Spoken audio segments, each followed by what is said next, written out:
Promote और generate करना चाहते हैं, तो आप ऑथराइज डेटा मैनेजमेंट सेंटर या ऑथराइज सर्विस मैनेजमेंट सेंटर का ही रिप्रेजेंटेटिव कोई कर सकता है। हाँ, एक बात और, अपग्रेडेशन ऑफ रिस्पॉन्सिबिलिटी कभी भी की जा सकती है।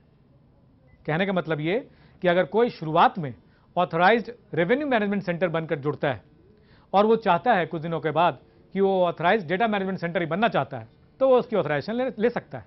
उसके बाद वो चाहता है कि कोई ऑथराइज्ड सर्विस मैनेजमेंट सेंटर की ऑथराइजेशन लेना चाहता है, तो वो ले सकता है, राइट।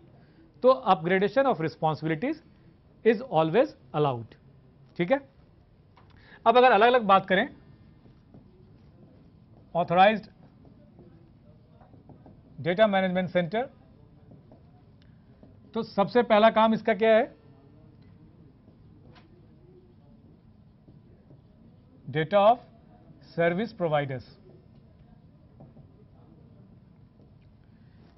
ये कोई बिजनेसमैन होगा या किसी भी तरह के शोबे से किसी भी तरह के क्षेत्र में काम कर रहा व्यक्ति होगा, राइट। इसके यहां कम से कम हमने ये अंदाजा लगाया है कि कम से कम 10 से 50 लोगों का आना जाना हो, 10 से 50 कस्टमर्स कह लो या लोगों कह लो, राइट। तो 10 से 50 लोगों का आना जाना होगा, तो ये अपनी कंपनी के बारे में हमें उनको बताएगा, राइट।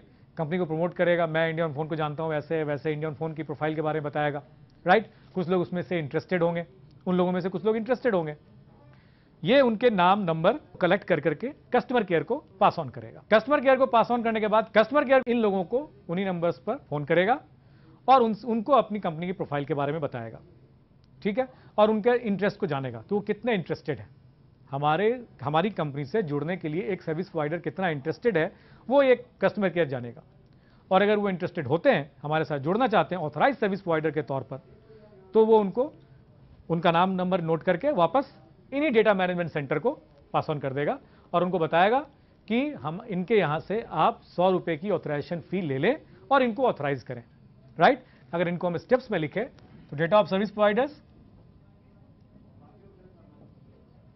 ये हो गया, टू सीसी कस्टमर केयर, यहां से ये क्या करेगा, data filtration by CC, right. वापस इनके पास डेटा आ जाएंगे फिर से जो लोग इंटरेस्टेड हैं सर्विस प्रोवाइडर के तौर पर जोड़ने के लिए, तो फिर ऑथराइजेशन फी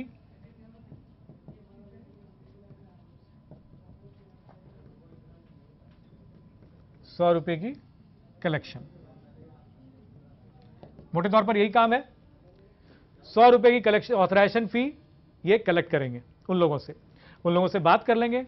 अगर वो लोग चाहते हैं कि उन लोगों के घर पर आकर के, या वो लोग जहां चाहते हैं जिस डेस्टिनेशन पर जाकर के उनसे लिया जाए पैसे, तो ये वो भी करेगा, लेकिन ₹25 तक का अपना कन्वेंस चार्ज ले सकता है, अप टू ₹25 पर किलोमीटर।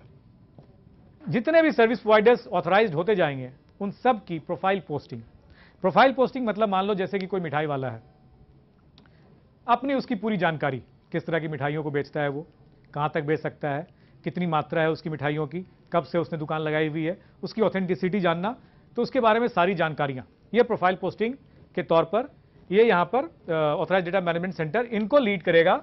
और इनको अभी मैं आगे बात करूंगा, जो कि एक इन authorised data management centre, authorised revenue management centre और ऑथराइज्ड सर्विस मैनेजमेंट सेंटर को मॉनिटर करने के लिए एक ऊपर के रैंक का एक हमारे साथ डेजिग्नेशन के तौर पर एक सेंटर जुड़ेगा। उनके यहां पर प्रोफाइल पोस्टिंग होगी जिसका नाम होगा सर्विस सेंटर। सर्विस सेंटर के बारे में अभी मैं आपको तफसील से बताऊंगा, पर अभी आप इतना जान लें कि सर्विस सेंटर के पास प्रोफाइल पोस्ट की जाएगी, क्लियर है। और प्रोफाइल पोस्टिंग के भी अप टू ₹25 लिए जा सकते हैं। ₹5 इस सर्विस सेंटर को जाएंगे, जो कि मैंडेटरीली जाएंगे, पक्के तौर पर जाएंगे, और बाकी इसको जाएगा ऑथराइज्ड डेटा मैनेजमेंट सेंटर को। अब ये बाकी ये ₹25 तक का मैंने लिखा है, ये कुछ भी हो सकता है, ₹24 भी हो सकते हैं, ₹23 भी हो सकते हैं, नहीं भी हो सकते हैं, लेकिन किसी भी सूरत में ₹5 सर्विस सेंटर को, उसके ऊपर के रैंक का जो मॉनिटरिंग अथॉरिटी है उसको जाना तय है, राइट। तो ये ऑथराइज्ड डेटा मैनेजमेंट सेंटर का तकरीबन यही सारा काम होगा। सर्विसेज से रिलेटेड